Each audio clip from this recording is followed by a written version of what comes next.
What's this? There's nostalgia everywhere. What's this? What's this? There's gaming in the air. What's this? What's this? I can't believe my eyes. I must be dreaming. Wake me up. This can't be real. What is this?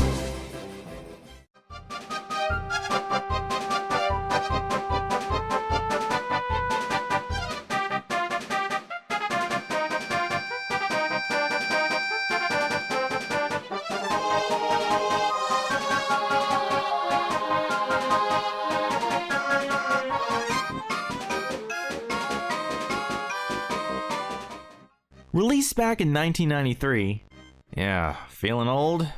The Nightmare Before Christmas is an absolute cult classic that somehow managed to combine the spirit of Christmas and Halloween together as a musical using claymation. And it somehow worked spectacularly even. And what I love best is that I genuinely have no idea which holiday it's actually supposed to be for. But seeing how there are plenty of horror games to choose from during Halloween, and virtually none for Christmas, we're gonna go with the latter. So let's take a look at the Hot Topic exclusive, The Nightmare Before Christmas, The Pumpkin King on the Game Boy Advanced. Okay, so I might have lied a bit. It's not actually a Hot Topic exclusive. But let's be real here, you believed me. But before we even turn the game on, you gotta check out this cover art. This is just awesome. I can't believe more games don't do this. Tell me this wouldn't work for Metroid. So I'm just gonna be blunt about this one. This is a pretty solid game that I think any gamer, and especially fans of A Nightmare Before Christmas, are going to enjoy. Which is kind of surprising really. Because let's face it, it's a licensed title on the Game Boy Advance, made 12 years after the movie's initial release. With that in mind, what kind of game would you really expect The Pumpkin King to be? Some cheap platformer, right? A quick cash grab to capitalize on nostalgia? Well, how about a Metroidvania style game? Yeah, no joke this time. Speedrunners, if you're looking for some fresh material, here's your next fix. And the Nightmare Before Christmas fandom? Do you guys have a name for yourselves? Well, anyway, here's your next fix. Because this game also offers up a whole new story. Though, not one you probably couldn't figure out yourself, but hey, it's still good. So, I'm not really gonna spoil anything here, but all you really need to know is that this game is actually a prequel to the movie. Okay, so it doesn't take place that far back, but at least it comes before Jack met Sally. And even Oogie Boogie, though that doesn't stop him from being a complete douche nozzle, with this actually being the first time he stirs up trouble in Halloween Town. And of course, it's up to Jack to save Halloween. Which makes the whole Christmas point kind of moot. But it's a little too late for that now.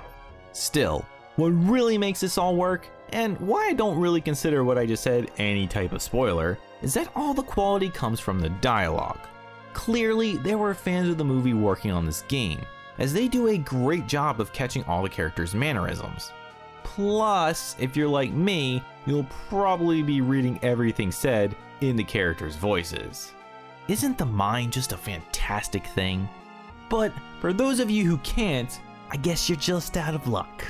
But where you are in luck is definitely in this game's sense of style. Again, clearly someone on this team loved this movie, because this game really captures the visuals almost to a T, in sprite form. And I say almost to a T because everything looks great, though maybe too bright and colorful for a Nightmare Before Christmas game. I mean, unless you're playing on an old GBA with no backlit screen, then I guess it works. But regardless, these sprites look great. But what really steals the show has got to be Jack himself, which is very fitting. Jack's animations are just wonderful and completely full of life. From the way he attacks, to how he heals, to his idle animations, and to even how he dies. Yeah, leave it to Jack Skellington to bring life to death. Even the simplest acts have a bit of flair to them. Just look at how he pulls himself up onto ledges. backwards, feet first. Awesome. He even gets his own Kirby-style dance after taking down a boss.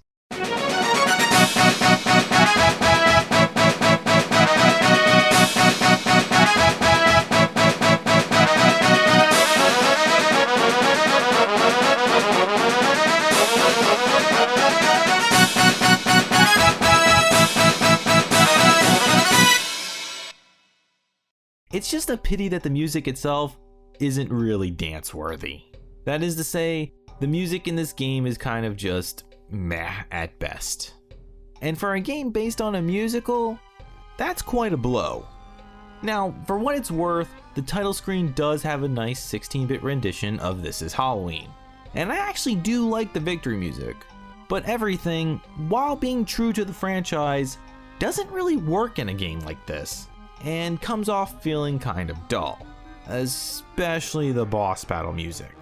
It has no charge to it, and for the most part, the music ends up just droning on half the time.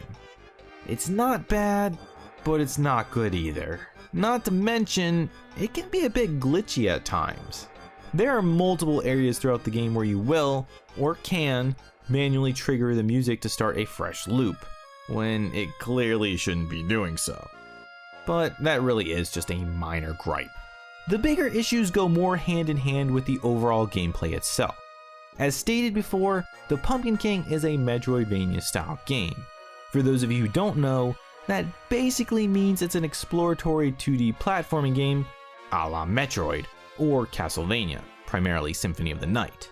So the game has our ghoulish friend exploring different areas of Halloween Town and then returning to those previously explored areas once you've unlocked a new power-up or ability that lets you delve deeper into them, as well as reach previously unexplored areas to find even more power-ups and collectibles. The power-ups also give you a decent variety of combat styles for tackling different foes, like your strong but short-ranged frog gun, exploding pumpkin bombs,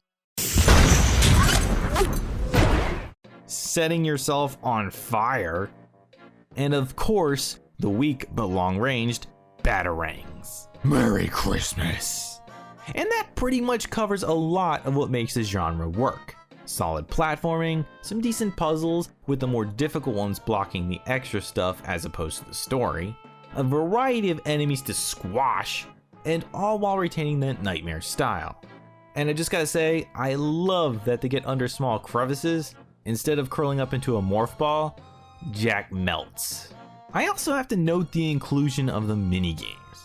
Now, while the minigames that are actually labeled as minigames are complete garbage and are absolutely forgettable, there are a few moments in the game where you get to take control of Jak's faithful companion Zero and do some fun Mode 7 obstacle courses. A nice breakup of the gameplay style, so kudos there. But unfortunately, despite everything that this game really has going for it, there are a number of drawbacks that keep it from really reaching that classic status that its movie counterpart shares, with most of it actually being pretty subtle, like with how Jak controls. This one's a little off-putting for two reasons. For starters, simply, the controls could be a bit tighter.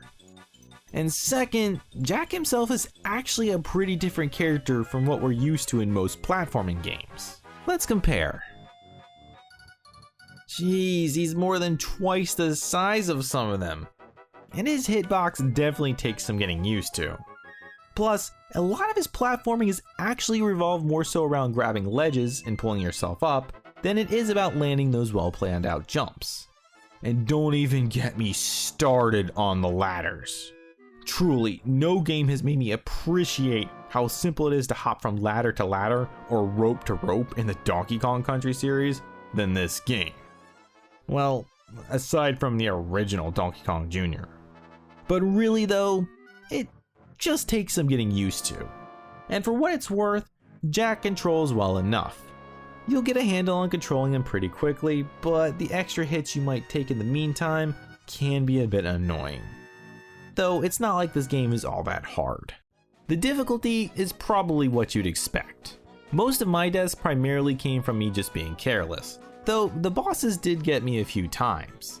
But sadly, like another Metroidvania style game I reviewed, Dust and Elysian Tale, the bosses are probably the worst part of the game. Most of the bosses are just boring, with them primarily being too easy or just wars of attrition. And add in Jack's odd hitbox, a number of the hits can just feel cheap. Though the worst boss has to be Oogie himself, being painfully slow and having music that just sucks the tension right out. Not a good way to finish things up. And while the checkpoints are usually right before the bosses, allowing you to try again and again without penalty, it is worth noting that the checkpoints are actually a pretty fair distance from one another, with no quick save options, which for a portable game on the GBA can actually be a bit of a problem if you intend to play in short bursts, like on a bus or in a waiting room, or maybe during a meeting. But despite its odd shortcomings, The Nightmare Before Christmas, The Pumpkin King, is actually a pretty good game, as long as you go in with the right mindset. I was pleasantly surprised to discover that this is a well-crafted Metroidvania title, but obviously it's nowhere near the level of Super Metroid, Dust, or Symphony of the Night, so set your expectations accordingly. But overall, The Pumpkin King has some solid sprite work and animations, and it really does capture the characters well. It adds a bit of new lore to the movie with how a few of the characters first met, and in general, it has some pretty solid gameplay. Now, I don't know if I'd go as far as to say it's a hidden gem, but I do think that gamers and Nightmare fans alike will enjoy themselves. So if you can find it on the cheap, I think it's worth picking up, either for yourself or maybe as a gift for a friend. And speaking of gifts, why not give yourself the gift that keeps on giving? Me. Hit that subscribe button below to enjoy the gift of seeing my new videos as they come out. But as for now, have a happy